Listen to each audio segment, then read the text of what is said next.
अस्सलाम वालेकुम दोस्तों मैं हूं डॉक्टर इमरान कादिर और आज हम डिस्कस करेंगे विटामिन ई का जो नफ्स की सख्ती है यानी कि इरेक्शन है उसमें क्या रोल है। तो दोस्तों विटामिन ई एक एंटीऑक्सीडेंट है।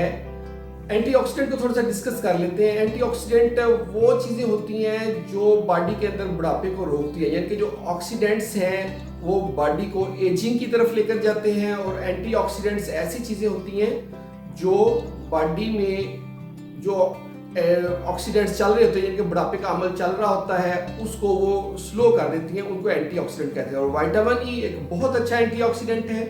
अगर हम इसको यूज़ करते हैं तो हमारे बुढ़ापे का अमल भी रुक जाता है। इसके साथ साथ ये पीनस की ब्लड सप्लाई को बेहतर करता है और पीनस के अंदर जो ऑक्सीजन की सप्लाई है उसको इम्प्रूव करता है। और इसके साथ साथ ये टेस्टोस्टेरॉन जो एक हार्मोन है जिससे शहवत लेकर आनी होती है, इस हार्मोन को ये बढ़ा देता है और इसकी नशोनुमा करता है, इसकी ग्रोथ करता है।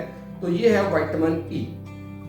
ये सब चीजें अगर विटामिन ई करता है तो उससे फिर ऑटोमेटिकली इरेक्शन जो है वो बेहतर हो जाती है। विटामिन ई के सोर्सेज जिसको हम ले सकते हैं, या तो ये गोली या कैप्सूल के सूरत में ले सकते हैं जो हम मेडिकल स्टोर से परचेज करते हैं, या फिर हम इसको ग़िज़ा के साथ ले सकते हैं जो फूड है।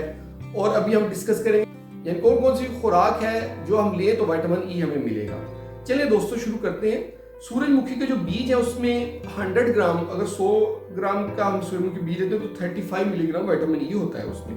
बादाम में 100 मिलीग्राम अगर हम लेते हैं तो 26 मिलीग्राम उसमें होता है विटामिन ई। सूरजमुखी का जो तेल है उसके 1 चम्मच जो है उसमें 5.6 मिलीग्राम विटामिन ई होता है। आलमंड ऑयल जो रोगने बादाम भी इसको हम कहते हैं, 1 चम्मच अगर हम लेते हैं तो 5.3 जो है ना मिलीग्राम इसमें विटामिन ई होता है। एवोकाडो एक फ्रूट है जो सेंट्रल पंजाब में आम मंडी में या बाजार में तो नहीं मिलता, लेकिन मार्केट्स जो ऐसे मार्ट वगैरह हैं उनमें अवेलेबल होता है। तो वो अगर आप लेते हैं तो 100 ग्राम के अंदर 2.1 मिलीग्राम विटामिन ई होता है। मछली अगर आप लेते हैं फिश में 100 ग्राम के अंदर 2.8 मिलीग्राम होता है। आम जो है मैंगोज उसमें 100 ग्राम के अंदर 1 मिलीग्राम होता है।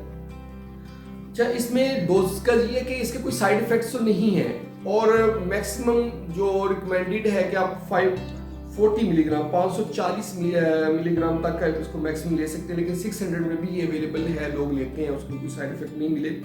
ये एक रिसर्च से मैंने लिया है। और जो मिनिमम रिक्वायरमेंट है वो है 15 मिलीग्राम पर डे, यानी कि रोज़ाना 15 मिलीग्राम तो लाजमी लेने ही लेने। लेकिन अगर हम ज़्यादा लेते हैं जैसे 200 मिलीग्राम 400 मिलीग्राम तो वो हमारी बॉडी के लिए बहुत बेहतर है और इससे इरेक्शन बहुत बेहतर हो जाती है।